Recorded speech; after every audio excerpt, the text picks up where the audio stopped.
चुनाव का अभी सब शांतिपूर्ण ढंग से चल रहा है।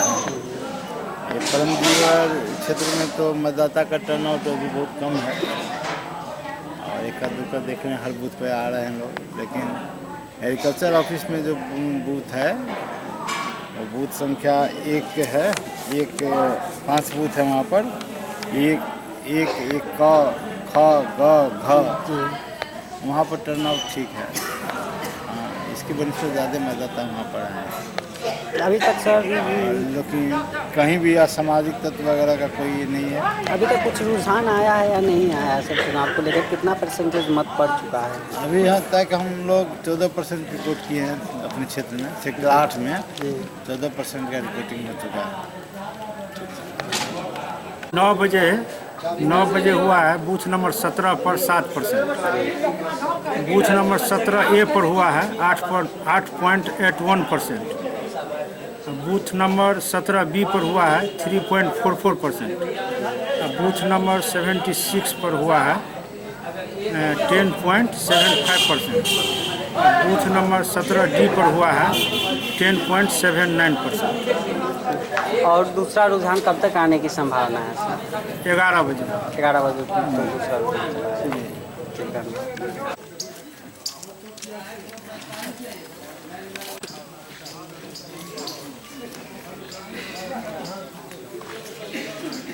लाइन सही कीजिए, देखते हैं तीन पर आ गए।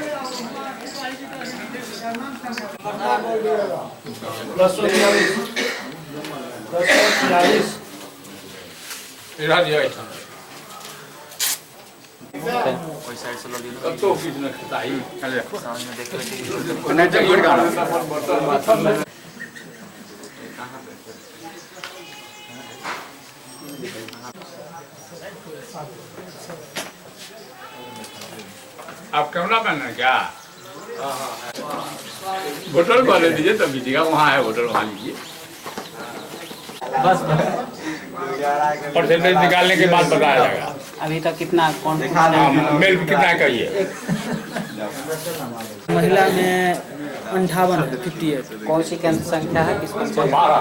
कुशोथर पंचायत का बूथ नंबर 12 सामुदायिक भवन। कौन सी पंचायत है ये? कुशोथर।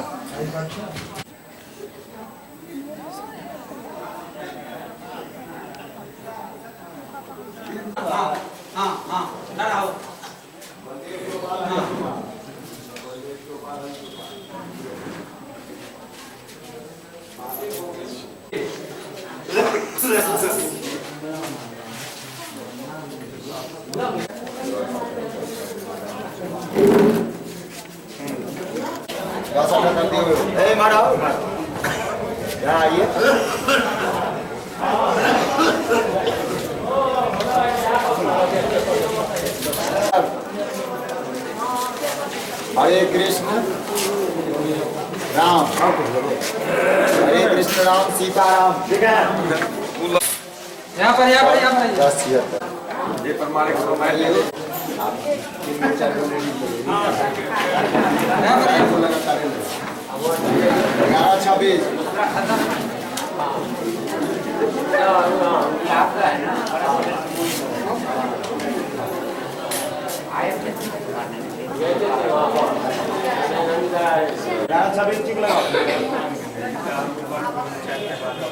1209 पलाश राम, 1209 पलाश राम अशोक राम। अभी तक कुल तो 285 ठो हो चुका है, प्रतिशत अभी नहीं निकाल। टोटल में कितना महिला पुरुष? टोटल में महिला है, पुरुष है 412, महिला 288। इसमें से हो चुका है कितना? 285 पोल हो चुका है, जिसमें 135 महिला। और भी यहाँ तक किसी तरह की कोई समस्या प्रॉब्लम यहाँ नहीं अभी तक।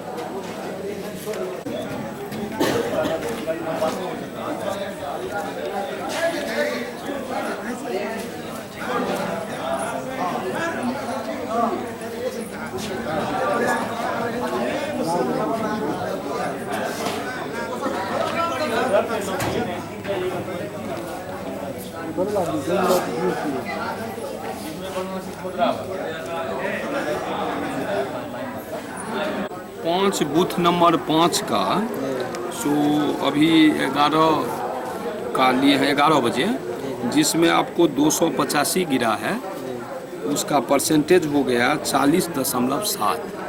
ठीक है। इसके बाद 5 क का 11 बजे 200 गिरा है, जिसमें 28.5 हुआ। फिर बूथ नंबर 5 ख जिसका 11 बजे 256 हुआ, जिसमें 36.59 हुआ। इसी तरह से परसेंटेज प्राथमिक विद्यालय अंदामा का यह 3 बूथ है। इसी तरह से महिलाओं की संख्या क्या कुछ देखने को मिलता है या नहीं? हाँ, महिला एकदम भरमार वोट है, महिला का पूरा वोट गिराए हैं महिला। हाँ, और यहाँ पे किसी तरह का कोई नहीं, किसी भी तरह का कोई भी असामाजिक तत्व नहीं हुआ, ऐसा एकदम नॉर्मल स्थिति में गिर रहा है।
आज हुआ है ऐसा काम। इससे होगा उससे नहीं इधर आइए ना, होगा होगा, आप रहिए ना, लाइन में रहिए ना, होगा। इधर आइए ना, इधर क्या बात फंस गया होगा तो नहीं होगा। बच्चे पत्र लेके आइए, हो गया ना, हो गया ना, दीजिए ना। मेरे से तो तमाशा चट्टा करे अपन है, एक बार तो गलती कौन किया है, वो कैसा समस्या भी होता है मतदान के दौरान? नहीं, कौन सी जगह है? ये बसतपुर पंचायत पड़ता है।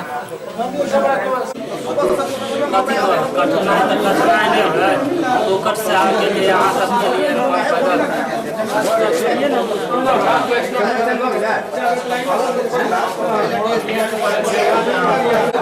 जहाँ मारना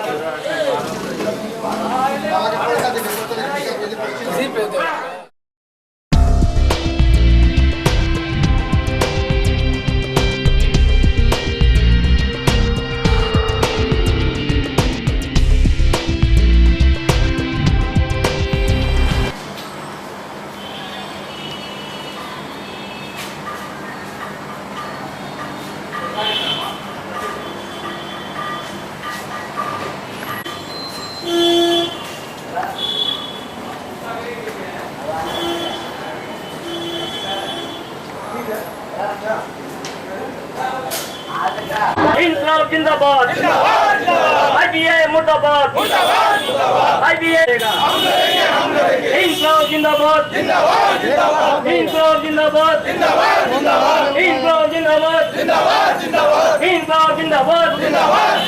आवाज तो हमें एक है, आवाज तो हमें एक है। आवाज से नीति लॉन्ग लिव, आवाज से नीति long live.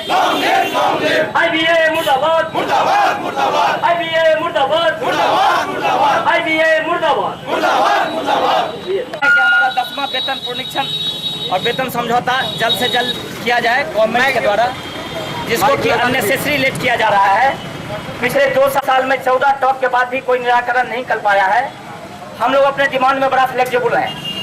Earlier we had demanded कि हमारा 40% बढ़ोतरी होना चाहिए, लेकिन बाद में बैंकों की स्थिति के देखते हुए सरकार के अनुरोध पर हम लोगों ने अपने डिमांड को 30% पर लाया। फिर बाद में उनका यह हुआ कि बैंकों की स्थिति और राष्ट्र को ध्यान में रखते हुए आप अपने डिमांड को थोड़ा और कम कीजिए। हम लोग 25% पर आए। वो अपना हम लोगों के सामने में ऑफर रखे थे कि 5% हम बढ़ा सकते हैं। हम लोगों ने कहा कि ये कम्प्लीटली इलिजिमेट, हम इसको नहीं मानने के लिए तैयार हैं। उससे बढ़कर के वो 11% पर आए। लेकिन जब हम 25% पर आए, उसके बाद पिछले 2 साल में 14 टॉक हो गया, उसका निराकरण अभी तक नहीं है। मिनिस्ट्री ऑफ लेबर के इंटरवेंशन पर पिछले 5 तारीख को काउंसिलेशन की बैठक हुई। काउंसिलेशन की बैठक में लेबर मिनिस्ट्री चाह रहा था कि जिस प्रकार से बैंक एम्प्लॉई अपने डिमांड को पीछे ला रहे हैं, इनको भी आगे बढ़ना चाहिए। लेकिन हमारे फाइनेंस मिनिस्टर और इंडियन बैंक के हठधर्मिता के कारण वो 11% से आगे नहीं बढ़ी। और हमने लाख प्रयास इस राष्ट्र हित में किया कि भाई हड़ताल नहीं होना चाहिए। हड़ताल होने से देश को क्षति होती है, बैंक को क्षति होती है, आम पब्लिक को भी परेशानी होती है। लेकिन इन चीज़ों को वो लोग ख्याल नहीं रख करके हम जब 25% से 23% पर आए, तब हमको उम्मीद थी कि वो भी कुछ 11% से ऊपर बढ़ेंगे, तो ये लेकिन नहीं बढ़े। और सरकार के हड़ताल के कारण we are push to the wall कि हम आंदोलन पर जाएं और हड़ताल करें, जिसके कारण की हड़ताल हो रहा है। आपको यह जानना चाहिए कि सरकार कहती है कि बैंकों में के प्रॉफिटेबिलिटी के आधार पर इनका सैलरी नहीं बढ़ा रहे हैं, तो पिछले 5 साल में हमारे बैंकों का प्रॉफिट 12 गुना बढ़ा है। और वह 12 गुना प्रॉफिट जो बड़े बड़े कर्जदार हैं, जो ऊंचे कर्जदार हैं, पूरे भारतवर्ष के 32 फैमिली, उनमें उसका पैसा फंसा हुआ है। और हमारे जो प्रॉफिट होते हैं उसका प्रोविजन हमारा 4 सूत्री डिमांड है, जिसमें कि हमारा वेतन प्रोटेक्शन है, 5 डेज वीक है, रेगुलेटेड वर्किंग आवर है। इसके अलावा बैंकों में जो अभी कार्य करने की क्षमता और एम्प्लॉयमेंट जो नहीं हो रहा है, धीरे धीरे लोग रिटायर कर रहे हैं, और उसका जो मैंने होना चाहिए जी एम्प्लॉयमेंट वो जो नहीं हो रहा है। ये 4 हमारा मुख्य डिमांड कुमार सिंह है। और दूसरी बात है कि इतना ही नहीं, हम ये सरकार को आज हड़ताल कर रहे हैं सिर्फ चेतावनी देने के लिए। अगले 2 तारीख से 5 दिसंबर तक हमारे पूरे भारतवर्ष में 4 क्षेत्र हैं, पूर्वी क्षेत्र, पश्चिमी क्षेत्र, उत्तरी क्षेत्र और दक्षिणी क्षेत्र, जिसमें कि हमारा क्षेत्र पूर्वी क्षेत्र में पड़ता है। यहाँ हम पुनः 4 दिसंबर को पूरे भारतवर्ष में स्ट्राइक होगा, जिसमें पूर्वी क्षेत्र में 4 तारीख को स्ट्राइक होगा। और हम स्ट्राइक करना नहीं चाहते थे पिछले 2 साल से। अरे आपको मैं बता दूं कि मार्च महीने में कहा गया भाई आप लोग हड़ताल वापस लीजिए। 2 दिन का हमारा स्ट्राइक का कॉल उस समय में हो था। उन्होंने कहा कि आप स्ट्राइक वापस ले लीजिए, हम आपके डिमांड पर सहानुभूति पर सही रूप में विचार करके आपके डिमांड को पूरा करेंगे। प्रधानमंत्री ने हमारे कार्यकलापों को सराहा है कि बैंक एम्प्लॉय बहुत ही अच्छे काम कर प्रतिकार हम अपने हड़ताल के माध्यम से और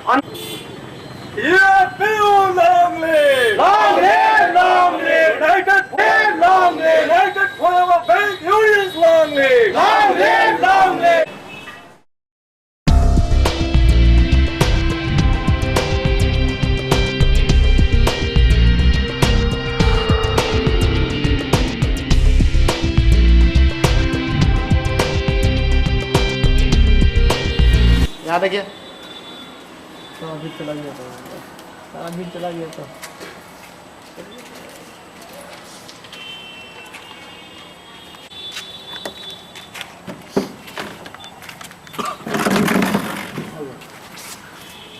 भिजवा दीजिएगा 5 बजे तक। दरभंगा जिला का सभी पान दुकान, दरभंगा जिला पान विक्रेता, पान जर्दा मसाला का विक्रेता, पूरे कल हम लोग भर 24 घंटा बंद का घोषणा किए हैं। और इसके बाद कल शाम में हम लोग सरकार के खिलाफ एक मसाल जुलूस भी निकालेंगे। और कल दिन के 3 बजे लक्ष्मेश्वर सिंह लाइब्रेरी में एक हमारे लोग अहम बैठक होगी। उसके बाद हम लोग इस तय करेंगे कि ये सरकार के द्वारा जो छोटे किसान, पान उपजाने वाले और पान के धंधा करने वाले, उनके जो रोजी रोटी पर लात मारा जा रहा है, एक तरफ कह रहा है जो गरीबी मिटाओ, और एक तरफ खैनी हो, बीड़ी हो, सिगरेट हो और दारू हो, जो प्रत्येक पंचायत टोले में वो लाइसेंस लेके खुलवा रहे हैं। और जो अच्छा चीज़ है, पान हो या पान के मसाले हों, उससे जो गरीब का धंधा चलता है उसमें गरीब आश्रित है। कम से कम पूरे बिहार में कम से कम अगर 4 करोड़ गरीब का परिवार से चलता है, पान की मसाला और पान के पत्ते से। उस पर सरकार का कोई ध्यान नहीं है। उनका एक ही कोई इरादा है, जो गरीब को जितना मारना हो मार दो, अपनी सरकार बचे रही। तो हम लोग सरकार से ये आग्रह करते हैं कि जितने गरीब हैं उनको किसी चौड़ में ले जाएं और वो अपने सेना को बुला के, अपने पदाधिकारियों को बुला के और सभी गरीब को गोली मार दें। ये हम लोग बूझेंगे कि भाई हमारे लिए सरकार ना मांग कर रहे हैं। जो पान का गुटखा पर तो प्रतिबंध तो ठीक लगाया, पान के जो मसाला हैं, जो पीला पत्ती है, जर्दा है, तुलसी है, उस पर कम से कम इस पर रोक हटा ले, तुरंत उस पर जो प्रतिबंध लगाए वो हटा ले। क्या नाम हुआ आपका? मेरा नाम है भरत चौरसिया, वाणिज्य मंच के प्रदेश मंत्री।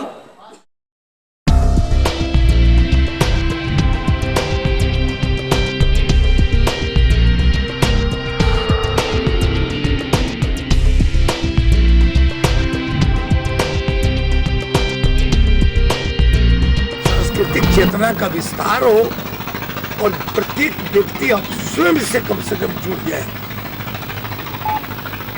स्वयं से हम टूटे हुए लोग हैं, ताकि हमारी अशांति खत्म हो, हमारी चिंता खत्म हो, हम हंस सके, मुस्कुरा। अभी हाल ही में मेरी एक किताब आई है, जीना चाहते हो तो हंसना सीखो। अब अगर मान लिए डायमंड दिल्ली ने प्रकाशित किया है उसको, तो जीना चाहते हो, प्रत्येक व्यक्ति जीने के लिए तो चाहता तो जरूर है, लेकिन मरने के लिए भी आतुर है। मरने के लिए भी आदमी, प्रत्येक व्यक्ति इतनी विकृतियों से अपने घिर गया है। बस उसके लिए है कि मनुष्य को हंसाने के लिए इतना ही है, वो आध्यात्म से जोड़ा जाए, योगा प्राणायाम कराइए, 1 घंटा अपने लिए कम से कम निकालिए, बाकी समाज को पत्रकारिता में देते रहिए। अच्छी बात है। दरभंगा आए हैं और स्वयं मिथिला से हैं, तो क्या कहेंगे इस आगमन को? देखिए, 2 कारण है मेरे आने का। एक तो दरभंगा सेंट्रल स्कूल का आज शिलान्यास हो रहा है, और इस स्कूल के माध्यम से हम सचमुच चाहते हैं हृदय से, जो दरभंगा का जो ऋण है हम लोगों के ऊपर, हम उसको लौटा सकें। एक तो पहली बात यह, उसके शिलान्यास किया गया है, आज उसकी पूजा पाठ हो रही है। ये दूसरा, हम यह चाहते हैं कि केवल विद्यालय खोलने से समाज का कल्याण नहीं होगा। मनुष्य कैसे पैदा किया जाए, वैसा कुछ वातावरण बनाया जाए, और प्रत्येक व्यक्ति अपने से जुड़ने का प्रयास करे। दरभंगा के लोग बड़े ही लालित्यपूर्ण होते हैं, बड़े ही सुसंस्कृत होते हैं, संस्कारी होते हैं, नाचने गाने वाले होते हैं। एक बार हम जो विस्मरण कर चुका, अभी आप चर्चा हमने की सामा चकवा की, हम लोग विस्मृत कर दिए हैं, पूरी संस्कृति को भुला दिए। आज जो विवाह का गीत सब होता था, आज तो हम लोग गाते हैं। राम कथा में जाते हैं तो विवाह के गीत गाते हैं। अब तो महिलाएं भी भूल गई हैं। महिलाओं को बहुत थोड़े से लोग कहते हैं मुझे अंग्रेजी गाना आता है। अभी मॉरिशस में गया, मॉरिशस में भोजपुरी और मैथिली के गीत, विवाह का गीत लोगों ने इतना पसंद किया। हमको पुनः लौटने की जरूरत है। प्रगति हुई आपके माध्यम से, तमाम पत्रकार लोगों के माध्यम से हम यहाँ के लोगों को बताना चाहते हैं, हमारे देश की जरूर प्रगति हुई है, सड़कों की जरूर प्रगति हुई है, बड़े बड़े कॉलोनी, बड़े बड़े माल, बड़े बड़े अपार्टमेंट, बड़ी बड़ी गाड़ियां, इसकी प्रगति जरूर हुई, लेकिन मनुष्य छोटा हो गया, मनुष्य सिकुड़ गया। इतना छोटा मनुष्य अभी तक नहीं हुआ था कभी। हमारी सारी की सारी जो वृत्ति है, सारे के सारे जो आचरण है, वह अपार्टमेंट के नीचे दबता जा रहा है, सड़कों के नीचे। अब बताइए, इतने बड़े बड़े, हम सड़कों के विरोध में नहीं है, लेकिन सड़कों के नीचे अगर मानवता कराहने लगे, वृक्ष काट दीजिए, मनुष्य को करा कराते हुए छोड़ दीजिए, तो किसकी प्रगति की बात आप कर रहे हैं? हम चंद्रमा पर चले जाएं, पहले मनुष्य की तरह जमीन पर रहने आ जाए तो चंद्रमा पर जाएं, बड़ी अच्छी बात है। लेकिन मनुष्य की तरह हमको जमीन पर चलना भी तो आना चाहिए। यह हम भूलते जा रहे हैं, मनुष्यता भूलते जा रहे हैं, प्रेम भूल गए, करुणा भूल गए। इसीलिए आज जो मैं दरभंगा में आया हूँ, तो एक तो मिथिला विश्वविद्यालय में, संस्कृत विश्वविद्यालय में एक छोटा सा कार्यक्रम है, और दूसरा यहाँ दरभंगा सेंट्रल स्कूल की नींव रखनी है, और तीसरा जो सबसे महत्वपूर्ण है कि हम लोगों को अपने जीवन में भी एक नींव रखनी चाहिए।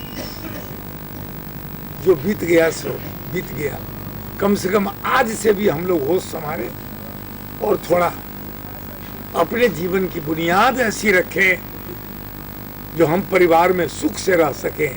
परिवार में जाएं तो मुस्कुराते हुए जाएं, बच्चों के साथ मुस्कुराते हुए खेलें, पत्नी का दाम्पत्य मैत्री का प्रेम हो आपस में, तभी हम मिथिला की संस्कृति का स्मरण कर सकते हैं। नहीं तो ऐसी स्थिति रहेगी तो एक समय आएगा कि जब हम पूरी की पूरे भूल जाएंगे कि मिथिला की कोई संस्कृति भी हुआ करती थी। मिथिला की संस्कृति की बात हुई है, और मिथिला की सांस्कृतिक राजधानी दरभंगा को कहा जाता है। संस्कृति लुप्त होती जा रही है और केंद्र रह गया है, लेकिन आपके माध्यम से भी कुछ प्रयास होते रहे। देखिए, हम लोग आज पिछले 7-8 साल पहले एक बार मुझे बुलाया गया था यहाँ के कार्यक्रम में, तो मैंने उस समय कहा था जो उत्तराखंड अगर बन सकता है तो मिथिलांचल क्यों नहीं बन सकता है। और अभी आप पटना में जाइए, 1-2 जगह दीवार पर लिखा हुआ मिलेगा मिथिला मुक्ति मोर्चा, ये सब लिखा हुआ है। लेकिन 2 जगह 3 जगह से लिखने से कुछ नहीं होगा। आपने सही कहा कि केंद्र बच गया, पूरी दीवार ढह चुकी है, हमको पुनः दीवार को खड़ी करनी होगी। और जिस व्यक्ति के पास अपना संस्कार नहीं है, संस्कृति नहीं है, अपनी अपनी अपनी प्रखरता नहीं है, विवेक नहीं है, वह व्यक्ति बाजार में क्या खड़ा हो गया किसी के साथ। तो मैं तो आपके माध्यम से मैं तो अपने प्रयास में हूँ।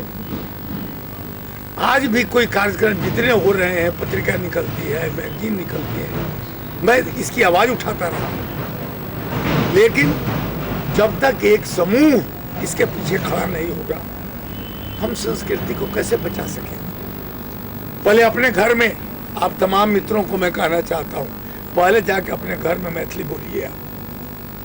आप लोग अपने बच्चों को डैडी या मम्मी कहना शुरू करवा दिया है। आप अपने बच्चों को अंग्रेज बना रहे हैं और मिथिला की बात करते हैं। पहले बंद जाइए और अपने बच्चे सब आज सब आदमी मिल के अपने अपने घर में जाइए और सब मिल के मैथिली पहले बोलियो। कम से कम बच्चा से या पत्नी से जरूर बात करूँ, बड़ नीक लैंग्वेज भाषा है ये लेल एकरा के आप विस्मरण न करियो, अपना घर से प्रारंभ करूँ, मैथिली बजिए सब लोग। अभी कतनो बाजा वहाँ सब अंग्रेजी, तो अंग्रेज न हो जाए, एक संस्कार रह जाए। बड़ा दुख के साथ हम कह रहे थी, मिथिला में आके हमारा देखे छी लोग जने उतार दिल के, अपन टिकी काट ले के, औरत सब महिला लोग सिंदूर करना ही छोड़ देती। कि संस्कार की बात कह केकरा ऊपर लड़ जाओ। हम तो जहां जाए जी कह जी कम, अगर परमात्मा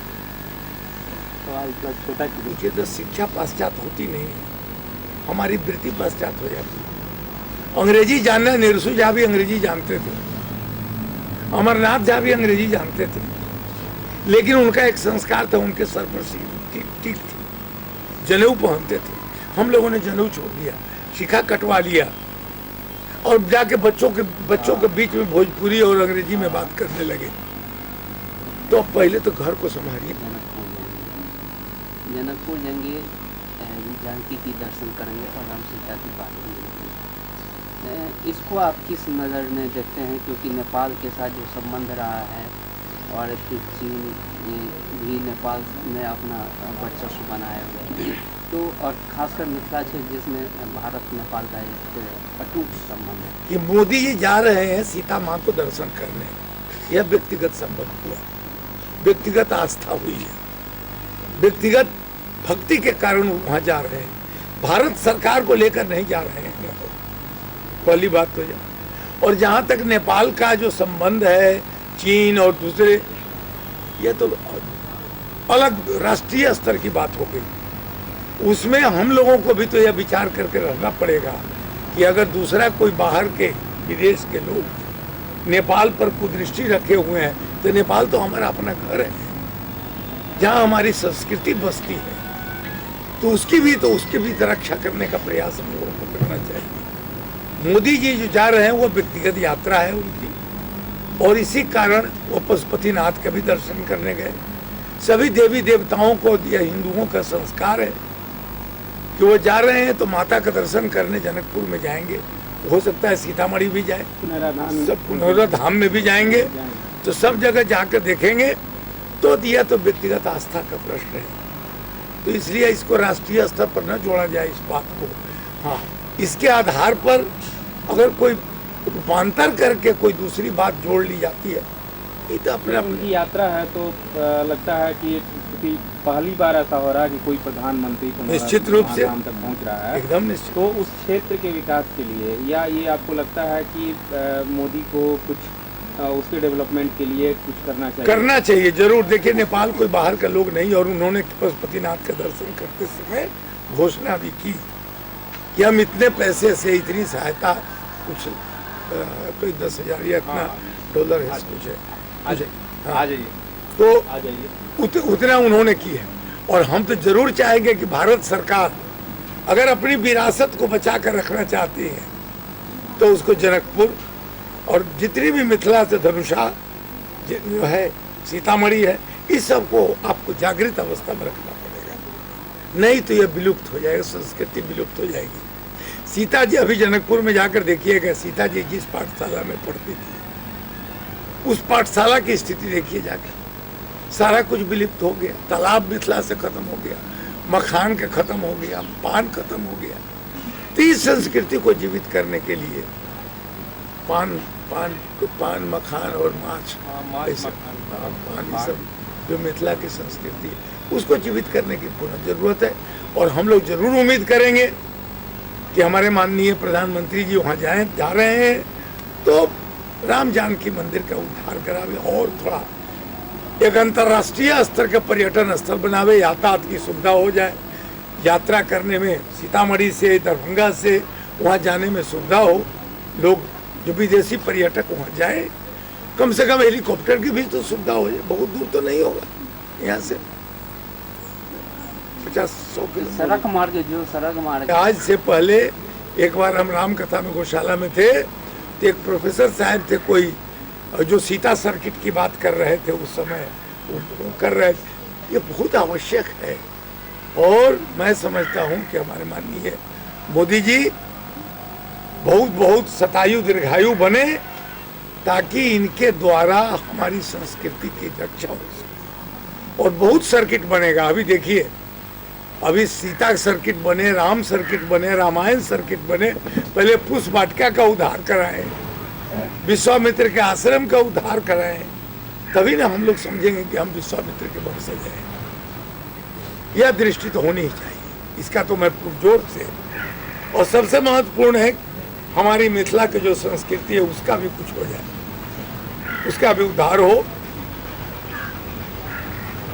मिथिला विवाद छिड़ा शंकराचार्य के बयान पर कि हिंदू लोगों को साईं की पूजा नहीं करनी चाहिए, और वो विवाद ऐसा चला कि अभी तक हम लोग देख रहे हैं कि एक तो जो पूजा करने वालों की स्थिति एक भ्रमित वो हैं, दूसरा एक समाज में जो भारतीय समाज जाना जाता है, सनातन धर्म जिसके लिए जाना जाता है, सब कुछ अपने अंदर चिंता लेने के लिए, उस पर एक तरह से ये लगा। तो आपको क्या लगता है कि वास्तव में ये विवाद है, शंकराचार्य का ये बयान सही था? क्या वास्तव में ऐसा ही होना चाहिए कि हिंदुओं को साईं की पूजा नहीं करनी चाहिए? नहीं, पूजा पर विरोध नहीं हुआ। विरोध हुआ है कि साईं की मूर्ति को मंदिरों में रखा जाए, इस पर विरोध हुआ है। कि लोगों ने बताया, शंकराचार्य जी की तरफ से कहा गया कि आपको पूजा करनी है बनाए।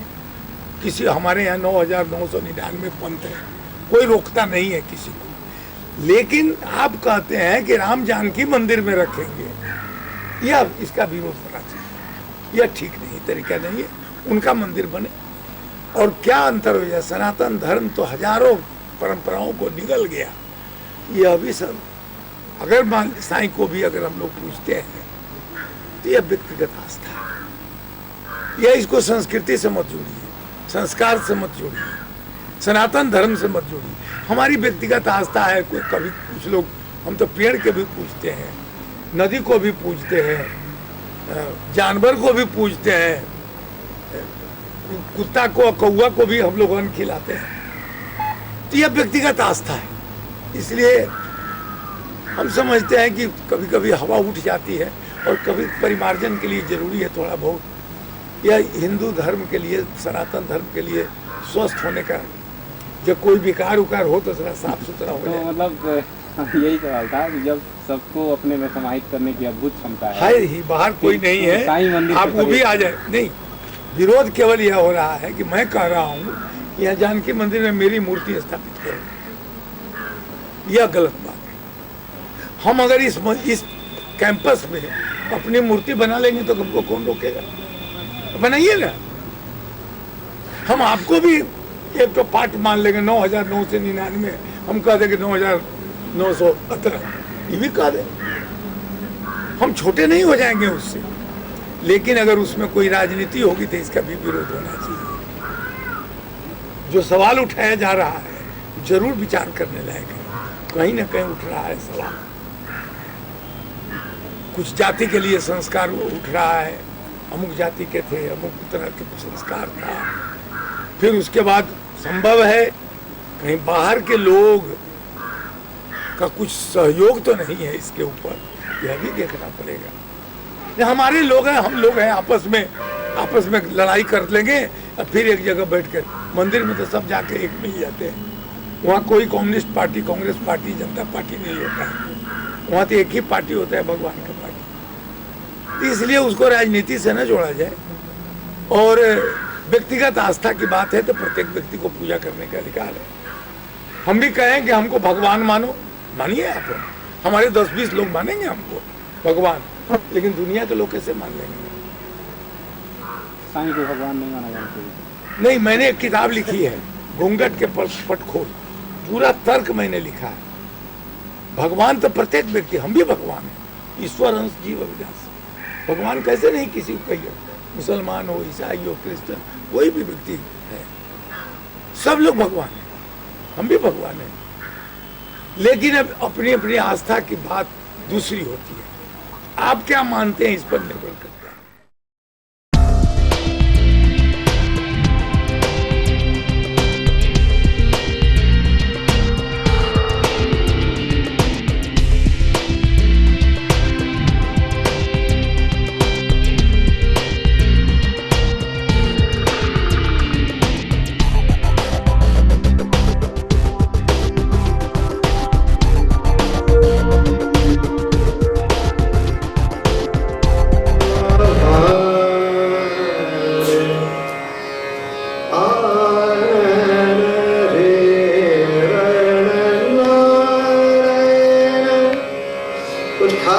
कलर पहचान में आना चाहिए।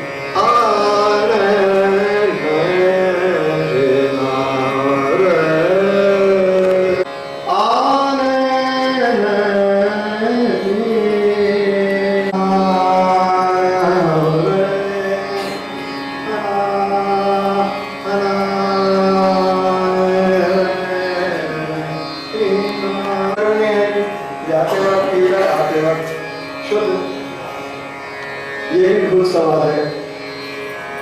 सुंदर कैसे हो? मिला दोस्तों, this blending is important. How you are blending it?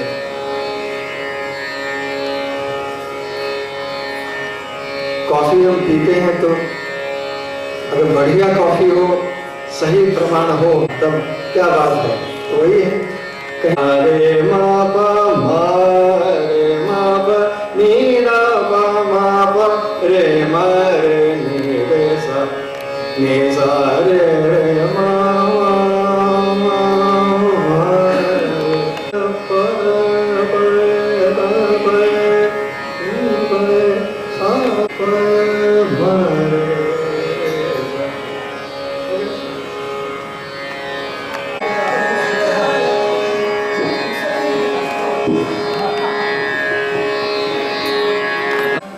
ठीक से बोलिए, हम नहीं समझे आपकी बात। ये संगोष्ठी बहुत ही महत्वपूर्ण था।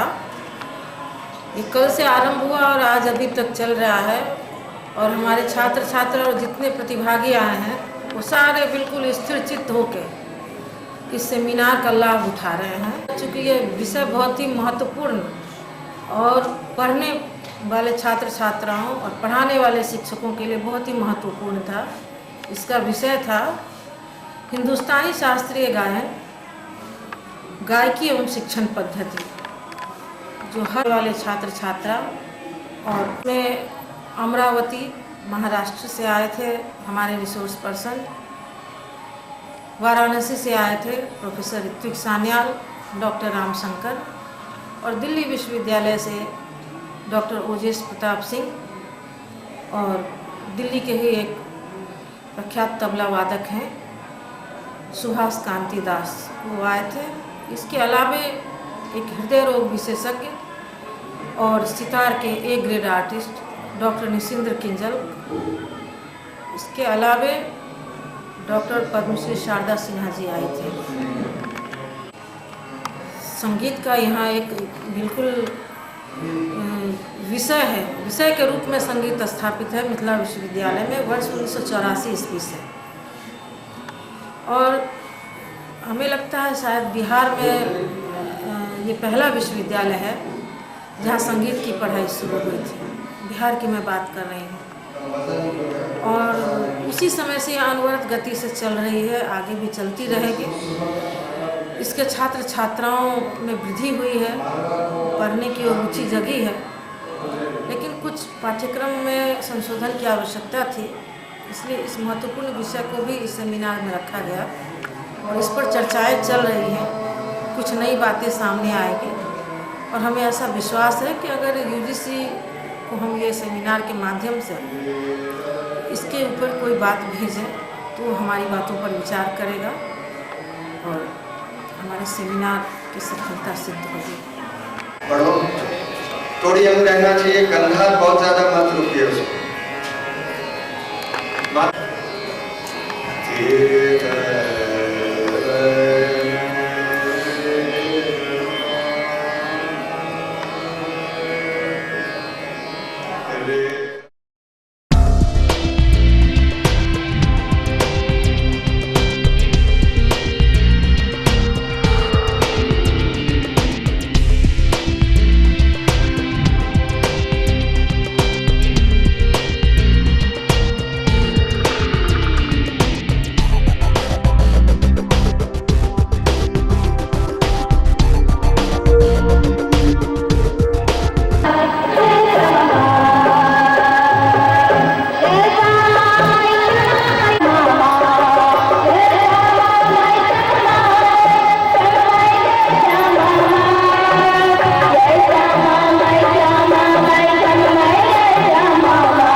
श्यामा माई जय श्यामा माई जय श्यामा माई श्यामा माई श्यामा माई जय श्यामा माई जय श्यामा माई श्यामा माई श्यामा माई जय श्यामा माई जय श्यामा माई श्यामा माई श्यामा माई जय श्यामा माई जय श्यामा माई श्यामा माई श्यामा माई जय श्यामा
आपको किसी भी तरह के इलाज के लिए शहर से बाहर नहीं जाना पड़ेगा। जी हाँ भाइयों, अब आपके शहर समस्तीपुर में आधुनिक मशीनों, कुशल एवं अनुभवी चिकित्सकों के द्वारा हर एक प्रकार की बीमारियों के सफल इलाज के लिए खुल गया ZK मेमोरियल हॉस्पिटल। स्थान चकनूर रोड, मस्जिद तैयबा के निकट, धर्मपुर, समस्तीपुर। निवेदक Mohammad Saad Mushtaq. Mobile number 9006264486। Phone number 06274224602।